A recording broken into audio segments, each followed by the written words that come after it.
Hey, it's Alex here, panicattackfree.org. This is one of 3 videos about symptoms. This one's about panic attack symptoms, and this is in the video series Education for Stopping Panic Attacks. So what is a panic attack? Panic attack is a bout of intense fear that comes on very suddenly. The DSM-4, or the kind of Bible that psychiatrists use to diagnose mental illness, says in order for it to be a panic attack, it has to meet 4 or more of the following conditions. And those include palpitations, or pounding heart rate, accelerated heart rate, sweating, trembling or shaking, shortness of breath, smothering, hyperventilation is a big one, a choking sensation, which in itself causes panic. If we've ever been in the ocean and we're trying to swim to the top and we're out of breath, that causes us to panic a little bit. Chest pain or discomfort, nausea, abdominal distress, an upset stomach, feeling dizzy, unsteady, lightheaded, or feeling like you're about to faint, derealizations, feelings of unreality, feeling detached from oneself, fear of losing control or going crazy, fear of dying, paresthesias, I'm not sure if I'm pronouncing that right, but that's numbness or tingling, and I can actually make my hands and my face numb and tingle if I hyperventilate, and hot or cold flashes. So to qualify as a panic attack, you have to have 4 or more of those.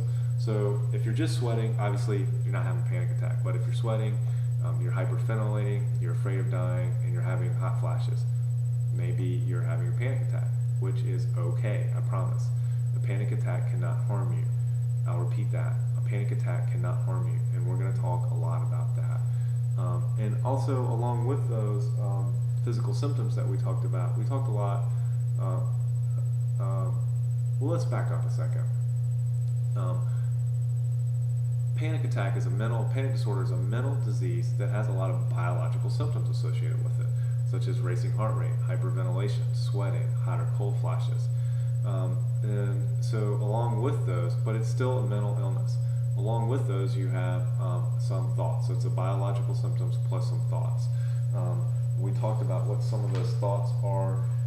It's important to be conscious of them because these thoughts, just like when you're in the ocean, as I was talking about, make you panic even more. So it's the fear of dying, fear of fainting, especially in public, afraid of developing severe physical symptoms, afraid of losing control, being unable to cope, causing a scene, having a heart attack or other physical illness, the fear of having a heart attack, being able to get to your safe place, unable to get home, being trapped or confined, like we talked about in the previous video with fear of flying. You're trapped in a confined space, 35,000 feet in the air. It might cause you to freak out if you think you might have a panic attack. Fear of going crazy or becoming psychotic, and confusion, which goes hand in hand with a lot of anxiety disorders. And let me give you kind of a peek of what's to come. A lot of people stop driving as much, stop driving on the highway when they develop panic disorders and start getting panic attacks, because they're afraid they'll get a panic attack while they're driving and then they're going to have a wreck. Not going to happen. You are actually in more control when you're having a panic attack than when you're not having a panic attack. And I can prove this to you. If you have a fear of driving because you're afraid you'll get a panic attack, next time you feel a little bit panicky on the road, speed up a little bit. Speed up to 5 miles an hour. And then if you're going 50 miles an hour, speed up to 55. And then deliberately, very consciously go back to 50. And then deliberately and very consciously go to 45. And then go back up to 50. When you're having a panic attack, and I'll explain to you exactly why in a later video, you're in more control. You're more focused. So that's a little hint of things to come. So what we're doing here is we're committing to stopping panic attacks, and then we're going to learn techniques to stop panic attacks. We're going to educate, and all this is to take back control. And before we go, the next video is going to be about the symptoms of panic disorder. I want to talk to you a little bit about what a panic attack does do to you. Are you ready? I don't mean to make light of this, but a panic attack, what it does do to you is really, really, really scare you. No, I mean really scary. You've all seen horror movies, maybe you have or maybe you haven't. They've been really scary. We've had nightmares. A nightmare is more akin to it because in a horror movie, you know it's just a movie. It's actually happening in your life. Terrifying. That's what it does. It scares you. That's it. So So what is fear? Fear is the belief that you are in imminent danger, or the fear that something is going to kill you. And so later I'm going to prove to you that these physical symptoms, heart palpitations, choking sensation, are not dangerous. They do not cause your body any lasting harm or any temporary harm, period. And I will go over that. The fact that a panic attack cannot harm you, like I said, is something we're going to talk about a lot. And so when you think you're about to die, that obviously, naturally, is extremely scary.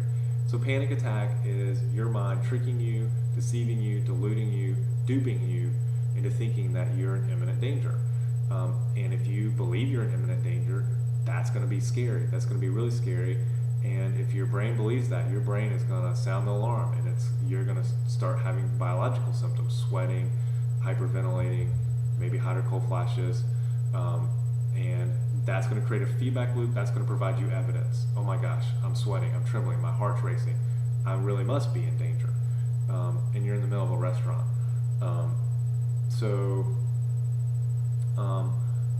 That feedback loop is kind of complete, and then you might start to have a full-blown panic attack.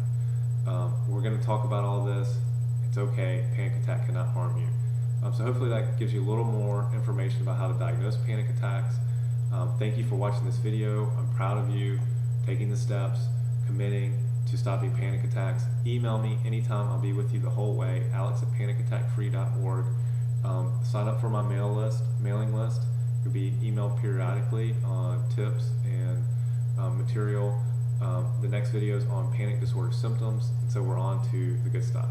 All right, thanks a lot.